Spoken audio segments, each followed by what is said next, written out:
تو یہاں پہ حضرت انس ابن مالک رضی اللہ عنہ کہنا چاہ رہے ہیں نا، اگر آپ یہاں ہوتے نا تو یہی چیز آپ کو بھی فرماتے. اور وہ کیا چیز تھی؟ وہ اس حدیث میں کان النبی صلی اللہ علیہ وسلم ارحم الناس بالعیال، کہ رسول اللہ صلی اللہ علیہ وسلم سب سے زیادہ رحم کرنے والے تھے تمام لوگوں میں.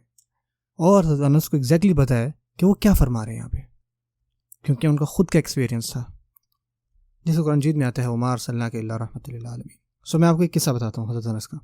اب حضرت انس کے ایک چھوٹے بھائی تھے جن کو ابو عمیر کہا جاتا تھا، اور ابو عمیر کے پاس ایک چھوٹا پرندہ تھا جس کا نام تھا النغیر.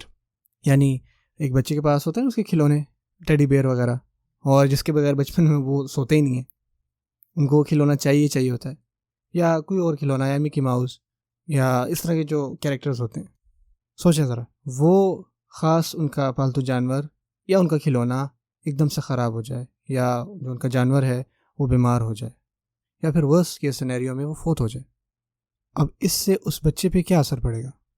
اب بتا کہ آپ جا کے اس کو یہ کہہ سکتے ہیں کہ انا للہ و انا الیہ راجعون، قضا و قدر، اللہ تعالیٰ نے پہلے ہی یہ چیز لکھی ہوئی تھی کہ اس نے فوت ہونا ہے. دیکھا جائے تو یہ آپ نے سچ بات کہی ہے، لیکن بچوں کی باتیں سمجھ میں نہیں آتی. بچے کو پیار چاہیے، اس کو کچھ چاہیے جو اس کو خوش کرے فوراً، جو اسے بات کر سکے، اور وہ بھی بات اس ٹاپک پہ کرے جو بچہ سننا چاہ رہا ہے. وہ اس کے ذہن میں اور کچھ بھی نہیں چل رہا ہوتا، صرف اسی کے بارے میں سوچ رہا ہوتا ہے.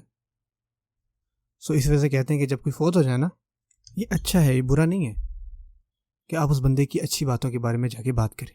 آپ جاتے ہیں، اس سے ہمدردی کرتے ہیں، اور جا کے کہتے ہیں کہ یار یہ بندہ اچھا تھا. مجھے یاد ہے ایک دن میرے پاس آیا تھا اور اس نے میری یہ مدد کی تھی.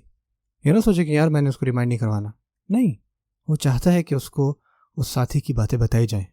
سو اس کیس میں کیا ہو رہا ہے کہ آپ وسلم اس بچے کو جا کے ملتے ہیں. آپ کے ذہن میں جنگیں بھی ہیں، بدر بھی ہے، احد بھی ہے. آپ وسلم کے ذہن میں اپنے اہل و عیال کے بارے میں بھی چیزیں آ رہی ہیں. آپ وسلم ابراہیم علیہ السلام کے بارے میں بھی سوچ رہے ہیں. لیکن آپ وسلم کا دل اتنا بڑا ہے کہ اس سب کے باوجود، اور وہ سوال کیا تھا کہ عمیر اتنے افسردہ کیوں ہیں، وہ کیوں رو رہے ہیں. اور ایک اور روایت میں آتا ہے کہ آئے عمیر، ہم ایک ساتھ نماز پڑھتے ہیں. اب ہم بیسکلی روایت کی بات کر لیتے ہیں کہ اصل میں اس کا کرکس کیا ہے. عن انس قال كان النبی صلی اللہ علیہ وسلم احسن الناس خلقا. دیکھیں سبحان اللہ کیا تعارف کروا رہے ہیں وہ اپنے اس نیریٹیو کو نا ایک انٹروڈکشن دے رہے ہیں. سو بیسکلی وہ کیا فرما رہے ہیں کہ آپ وسلم کا جو اخلاق تھا وہ بہت زبردست تھا. یعنی وہ بیسکلی کہنا چاہ رہے تھے جو قرآن کی آیت ہے کہ وَإِنَّكَ لَعَلَىٰ خُلُقٍ عَظِيمٍ، بیسکلی وہ یہ کہنا چاہ رہے تھے اپنی طرف سے. وَكَانَ لِي أَخ، وہ میرے بھائی کے لیے، میرا ایک بھائی ہے. یہاں پہ آ رہا ہے ان کا پرسنل ایکسپیرینس. یقال له ابو عمیر وهو فطیم، جنہوں نے ابھی ہی دودھ پینا چھوڑا تھا.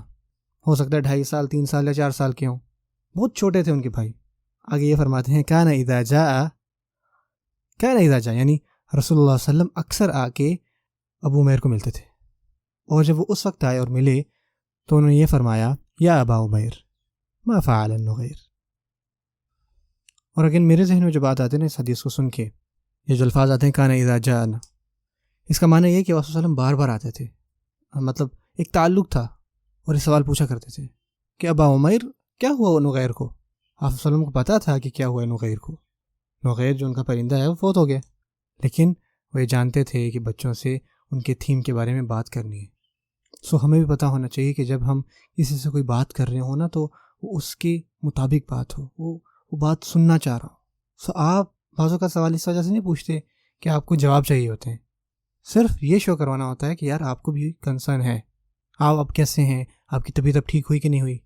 آپ کو پتہ ہے کہ اس کے حالات کیسے چل رہے ہیں، لیکن ضروری ہے کہ آپ اس سے پوچھیں، چاہے وہ کوئی جواب دے یا نہ دے آپ کو، لیکن اس کو پتہ چل جائے گا کہ یار آپ کو کنسرن ہے اور آپ نے اپنا کنسرن دکھایا ہے.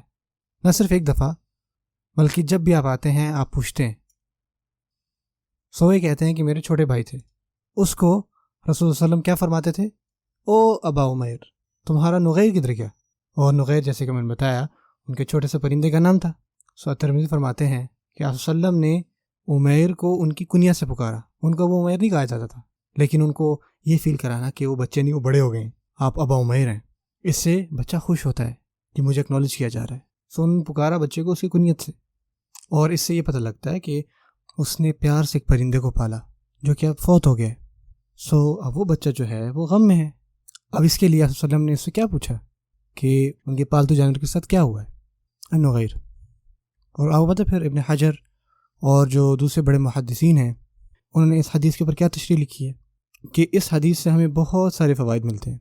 اور ان میں سے ایک فائدہ یہ ہے کہ یہ ضروری ہے کہ آپ ایسے سوال پوچھیں جن کے جوابات آپ کو پتہ ہوں، اور اس کے پیچھے ریزن یہ ہونی چاہیے کہ اگلے بندے کو آپ کمفرٹ کر رہے ہیں.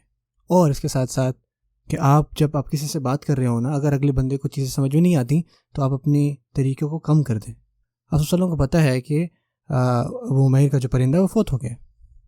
آپ صلی اللہ علیہ وسلم کو یہ بھی پتہ ہے کہ ان کے خود کے بیٹے فوت ہوئے، آپ صلی اللہ علیہ وسلم کے خود کے کزن فوت ہوئے، آپ صلی اللہ علیہ وسلم کے تایا فوت ہوئے، حضرت ابو طالب فوت ہوئے جبکہ وہ ایمان نہیں لائے تھے. لیکن زیادہ امپورٹنٹ کیا ہے؟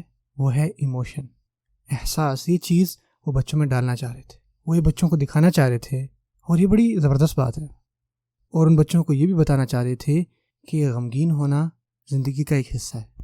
یا اپنے جانور کے لیے بھی غم کرنا، اس میں کوئی بری بات نہیں، بلکہ یہ اتنا ضروری ہے کہ ہمیں آپ صلی اللہ علیہ وسلم کی ایک حدیث ملتی ہے اس کے اوپر جو کہ قیامت تک رہے گی. بخاری شریف میں ہے، مسلم شریف میں. اور وہ حدیث کیا ہے؟ یا ابا عمیر ما فعل النغیر. اب اس سے زیادہ اس بچے کی حوصلہ افزائی کیا ہو سکتی ہے؟ اللہ اکبر. ہمیں اس پرندے کا نام نہ پتہ ہوتا، لیکن وہ پرندہ بھی مشہور ہوا اور اس کو پالنے والا بھی. اور یہ سب کس لیے ہوا؟ کیونکہ ایک بچے کو اپنے پرندے سے محبت تھی.